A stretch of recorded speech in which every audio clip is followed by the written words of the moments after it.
Olá, meninos e meninas, eu sou o Fernando, professor Fefo do Colégio Kelvin.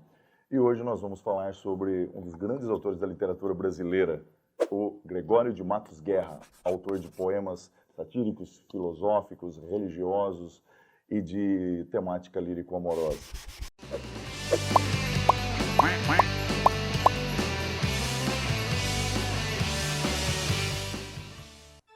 Triste Bahia, ó quão dessemelhante estás todo nosso antigo estado. Pobre te vejo a ti, tu a mim empenhado, rica te vi eu já, tu a mim abundante.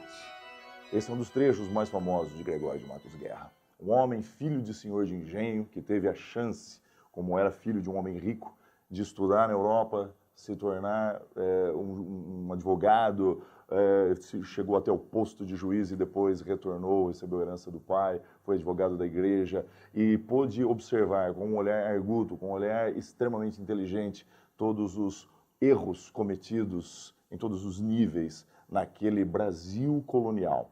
Conhecer Gregório de Matos é conhecer, de certa forma, exatamente o que é a cultura brasileira. Um homem que tinha seus preconceitos, um homem que tinha todo um certo ranço conservador e um homem que não se satisfazia em, sendo um filho de agricultor, observar que certos comerciantes e certos comerciantes mestiços tinham mais importância do que ele mesmo.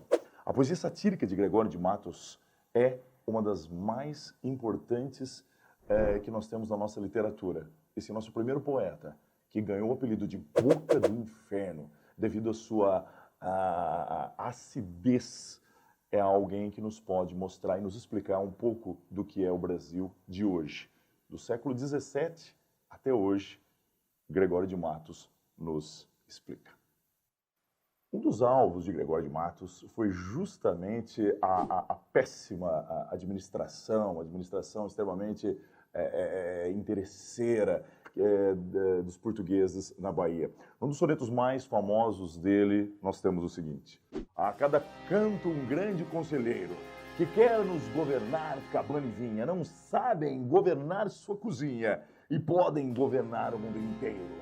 Em cada porta, um bem bom frequente olheiro, que a vida do vizinho e da vizinha pesquisa, escuta, espreita e esquadrinha, para o levar à praça e ao terreiro. Muitos mulatos desavergonhados, trazidos sob os pés dos homens nobres, posta nas palmas toda a picardia, estupendas usuras nos mercados, todos os que não furtam, muito pobres. Eis aqui a cidade da Bahia. Percebe-se como, da voz de Gregório de Matos, há uma grande insatisfação em relação a políticos ineptos, políticos que não tinham habilidade de governar, que não sabiam sequer governar uma cozinha. E quando ele fala isso, ele está rebaixando os políticos justamente abaixo das cozinheiras negras, que ocupavam talvez um dos menores lugares desse Brasil colônia. Percebe-se o preconceito nesse poema, quando ele fala mulatos desavergonhados. Gregório de Matos, como filho de senhor de engenho, é um sujeito conservador, é um sujeito racista, traços que, de certa maneira, estão espalhados pela sociedade brasileira moderna. Em sua poesia satírica, uma das coisas mais interessantes que Gregório de Matos faz, linguisticamente, é contaminar, entre aspas, a língua portuguesa com palavras do Tupi-Guarani. Justamente para machucar, para ofender a origem mestiça de muitos daqueles de que ele não gostava. Esse mesmo Tupi-Guarani que mais tarde seria muito bem usado por José de Alencar em seu livro Iracema, porém com outro propósito. As palavras indígenas davam uma brasilidade, um nacionalismo, num outro projeto que seria feito lá no romantismo.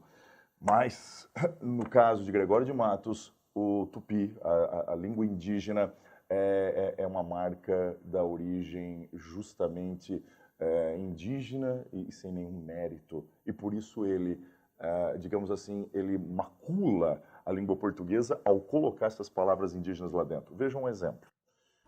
A coisa como ver um paiaiá, muito prezado de ser caramuru, descendente do sangue de Tatu, cujo torpe idioma é comepá.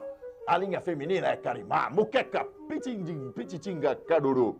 Mingau de pomba, vinho de caju, pisado num pilão de pirajá. A masculina é um aricobé, cuja filha Cobé com branco paí dormiu no promontório de Passé. O branco é um marau que veio aqui. Ela é uma índia de maré. Cobé, aricobé, cobé, paí. Os sons são explosivos e violentos e a impressão que se tem é que a própria língua portuguesa se torna mestiça para representar estes mestiços que Gregório de Matos não suporta ver na frente dele. A poesia satírica de Gregório de Matos ocupa assim, um espaço de extrema importância dentro de sua obra. Todavia, Gregório, foi um fã, confesso, de um dos poetas barrocos mais destacados da Espanha, um homem chamado Góngora. E Gregório seguiu a vertente cultista, aquela vertente mais exagerada, cuja linguagem é extremamente trabalhada pelo poeta, né? Com descrições da mulher amada, geralmente exageradas, com um certo mau gosto, que é o que caracteriza bastante a estética que depois foi chamada de barroca, né? Veremos nesse pequeno poema como há um certo exagero na descrição da mulher amada.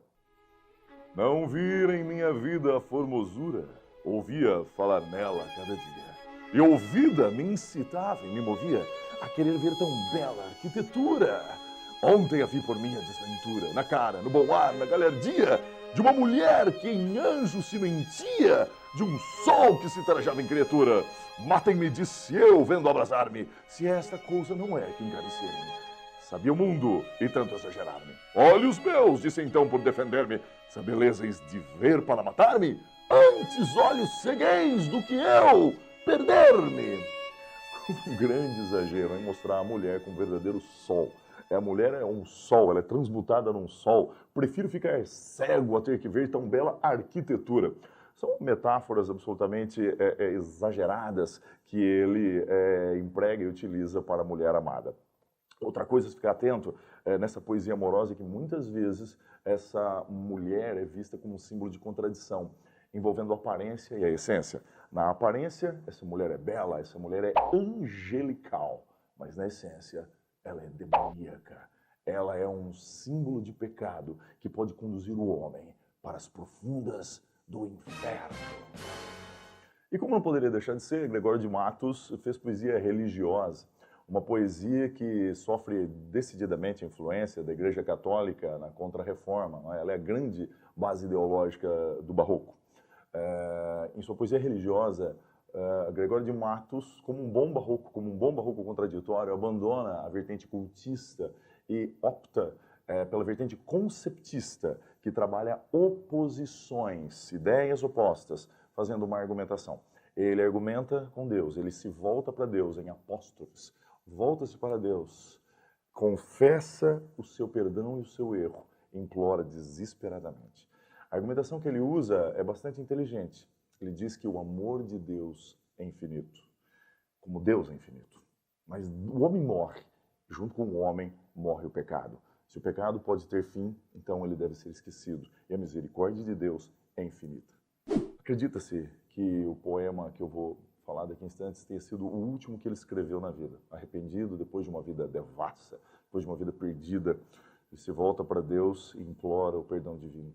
Reparem como a argumentação é muito bem feita por ele nesse poema de teor conceptista. Senhor, que estás pendente de um madeiro, em cuja lei protesto de viver, em cuja santa lei hei de morrer, animoso, constante, firme inteiro, neste lance por ser derradeiro, pois vejo minha vida anoitecer. É, meu Jesus, a hora de se ver, a brandura de um pai, manso cordeiro, muito grande é o vosso amor. E o meu delito, porém, pode ter fim todo o pecado, e não o vosso amor, que é infinito. Esta razão me obriga a confiar que, por mais que pequei, neste conflito, espero em vosso amor de me salvar. Se você gostou dessa aula, não perca a nossa próxima aula sobre mais um dos grandes livros da FUVEST que explica esse nosso Brasil. Não perca a nossa aula de O Cortiço. Um abraço, até mais!